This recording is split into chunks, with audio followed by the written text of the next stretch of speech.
distinguish between malloc and calloc memory allocation.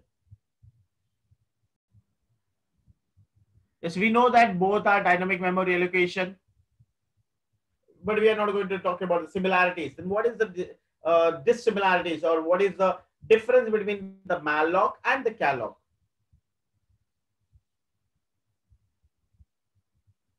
Both of them allocates memory from the heap also.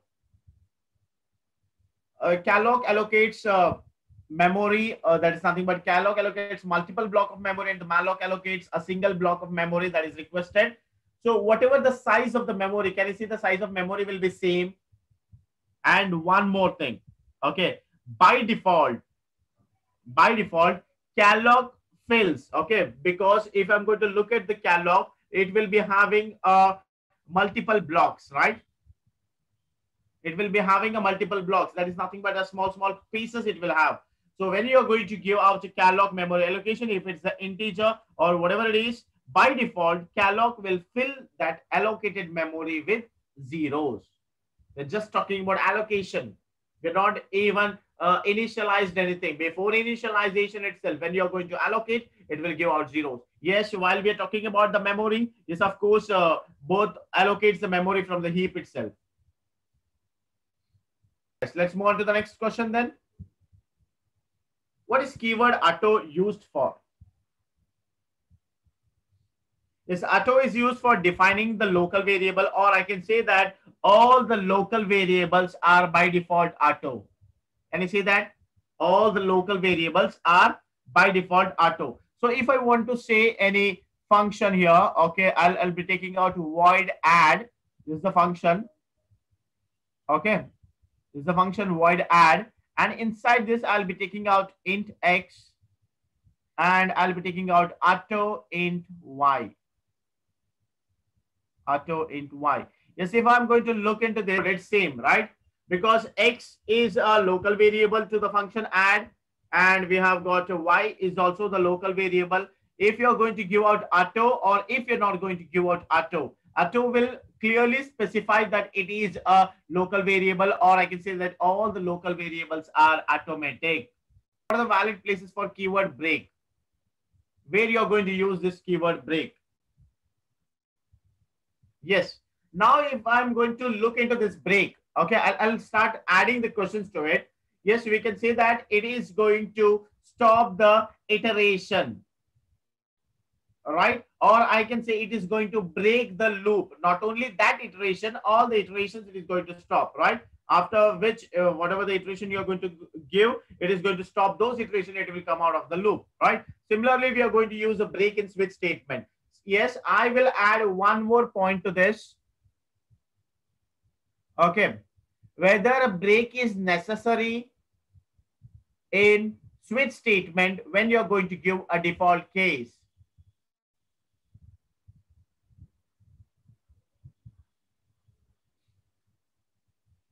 Is it necessary to give a break statement in a default case of the switch statement? Is it necessary to give break? Is it compulsory?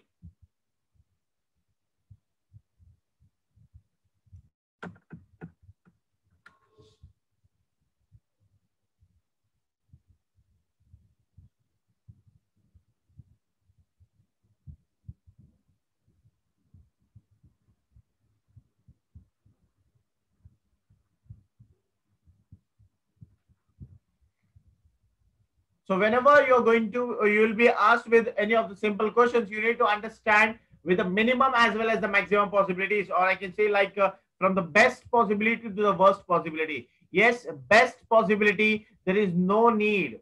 Understand, best possibility, there is no need of break in the default case of the switch, right? Now, what about the worst case? Yes, please understand, okay? Please understand this. When the default case, where is this generally used? Default case will be used, generally used at the last, right? Default case will be used generally at the last. I'll take out this one, switch. I'll take out 5 or something, and we'll be having case 1, case 2, case 3, and at last we'll be having a default case. All right. So in general, it will be having a default case here. Now, in this case, I can say the answer is no. No need of break statement. No need of break statement, because if none of the cases satisfied, it will go to default and it will end the code there. Okay, it will end the code, or it will end the switch statement. Now, the same thing when you're going to write default. This is case 1 and you're going to write default here. And this is case 2. This is case 3. In this case, yes, break is required, because if you're not going to give break at this point here, it will move down to case 2 and again it may move to case 3 because of the fall down property. Because of the fall down property or fall through property. Getting it? Yes, default case break is necessary when default is not used as the last statement or last case. If it is used as the last case, no need of the break in default case. We'll move on to the next question.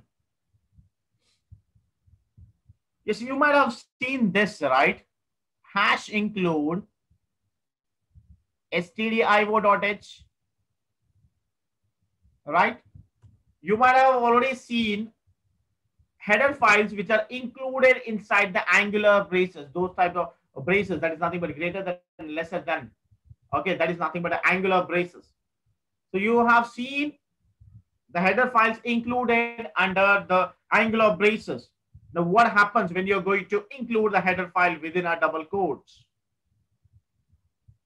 If you're going to give out our double quotes, if you're going to give out in double quotes,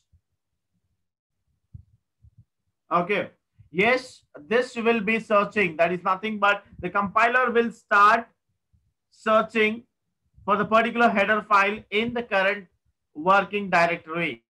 Okay, in the current file directory or current working directory there.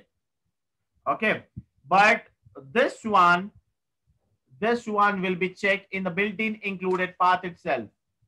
Your built-in included path. So whatever the path it has been included, it will go to that itself directly. Built-in include path. But here, this will check in current working directory. Current working directory. But it is not only in this. It is not only in this. If it is not found, please understand. Please add one more point to your answer, Harshavardhini. If it is not found in the current working directory, then it will search in built-in included path. Okay, built-in included path. It will not give any error. Yes, of course, it will search in built-in included path, but before that, it will search in the current working directory whether it is present or not. If it is present, it will not move on to the included path. If it is not present, then it will move to the general included path there. Is it clear? Please make a note of it. First, the compiler will search in the current working directory. Then it will move to built-in included path.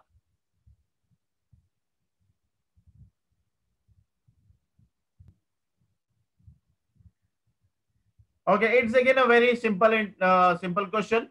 How is a negative integer stored?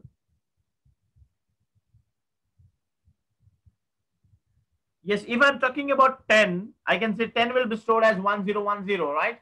That's nothing but its binary value. But what about the negative integer? How it's been stored?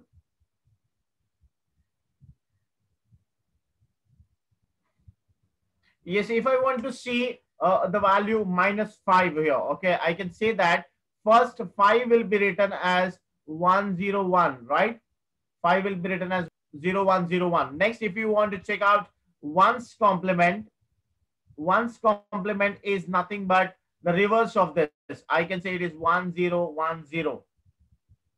All right. Yes, very good. Next, after which you are going to take out the 2's complement, which is nothing but adding 1 to it. Which is nothing but adding 1 to it. If you add 1, it will become 1011, which is nothing but the -5. This is how it will be stored. This is how it will be stored. And all the preceding, if it is a 16-bit, all the other 12-bit will become 1 because it will be initially 0, right? If it is a 32-bit, all the other things will become 1 itself. So it will first it will be taking out the ones complement and adding 1 to ones complement will get it as 2 complement. That is how any of the negative integer will be stored. Okay guys, thanks for watching, and for more updates on similar videos, don't forget to subscribe my YouTube channel. Thank you.